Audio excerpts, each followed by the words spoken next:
During his visit to Africa on January 11th, China's new foreign minister, Qin Gang, vowed to strengthen the representation and right to speak for African countries at the UN Security Council and other international organizations, which is clearly trying to win the heart of Africa. Unexpectedly, Faki, chairman of the African Union, directly responded that what is important for Africa is that the CCP allows Africa to have a permanent seat on the UN Security Council. According to media reports, after taking office last month, China's new foreign minister, Qin Gang, traveled to Addis Ababa, the capital of Ethiopia, where the African Union is located. This is also the first stop of his 5-country trip to Africa. According to AP, Qin Gang attended the inauguration ceremony of the Chinese-built headquarters of the Africa Centers for Disease Control and Prevention on January 11th and stated that Beijing supports the African Union's greater representation and voice at the UN Security Council and other international organizations. He added that Africa is not an arena for competition between China and the US.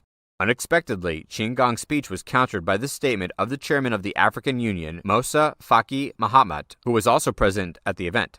Faki said that many categories on the UN Security Council's agenda concern African countries, but the Security Council does not grant permanent African representation.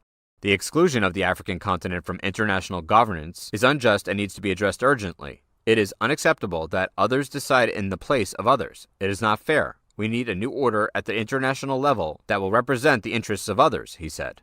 However, in reality, among the 5 permanent members of the UN Security Council, the US, France, the UK, and Russia all support expanding the permanent membership of the Security Council, including a chair for Africa.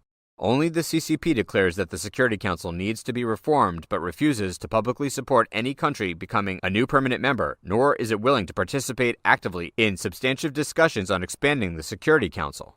According to VOA, the UN Secretary-General Antonio Guterres previously criticized the CCP without specifying the country, saying, "Countries that won victory more than 70 years ago have refused to consider necessary reform plans and refused to change the power relations of international organizations." By contrast, according to the Washington Post, U.S. President Joe Biden said last September that the U.S. supported the allocation of permanent seats on the Security Council to Africa and Latin America and a permanent seat for the African Union in the G20. Biden also plans to visit sub-Saharan Africa, which will be the first visit by a U.S. president to the region since 2015.